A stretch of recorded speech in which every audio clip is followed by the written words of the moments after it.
ஒரு நிமிட கதை. தலைப்பு 2 மரம். ஒரு ஆற்றங்கரையில் 2 மரம் இருந்துச்சு. அப்போ அந்த வழியாக ஒரு சிட்டுக்குருவி எனக்கு தங்க இடம் கொடுக்க முடியுமான்னு சொல்லிட்டு ஃபஸ்ட்டு மரத்தில் கேட்டுச்சு. அதுக்கு அந்த ஃபஸ்ட்டு மரம் சொல்லுச்சு, என்னால் முடியாது அப்படின்னு சொல்லிடுச்சு. உடனே 2வது மரத்திடம் போய் கேட்டுச்சு. அதுக்கு கேட்டதுக்கு சரி தங்கிக்கோ அப்படின்னு சொல்லுச்சு. அந்த குருவிகள் நல்லா சந்தோஷமாக வாழ்ந்து கொண்டுக்கிட்டு இருந்துச்சு.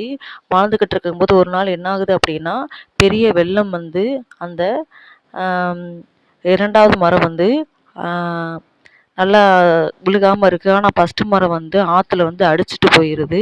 அதை நினச்சி சிட்டுக்குருவி சிரிச்சிச்சு. நீ எனக்கு தங்க இடம் கொடுக்கல, அதனால தான் நீ இப்படி ஆற்றுல அடிச்சுக்கிட்டு போகிற அப்படின்னு சொல்லுச்சு. அதுக்கு அந்த மரம் சொல்லுச்சு, இல்லை நான் எனக்கு வயசாயிருச்சு, நான் ரொம்ப பழுதடைஞ்சிட்டேன், இந்த மாதிரி நான் இந்த வருஷம் வெளில வந்தால் நான் தாங்க மாட்டேன்னு எனக்கு தெரியும், அதனால தான் நீ நல்லா இருக்கணும், உன்னோட பிள்ளைய நல்லா இருக்கணும்னு சொல்லிட்டு தான் நான் உனக்கு இடம் கொடுக்கல, என்னை மன்னிச்சிரு அப்படின்னு சொல்லும்.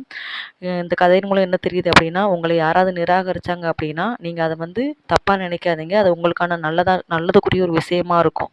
தேங்க்யூ.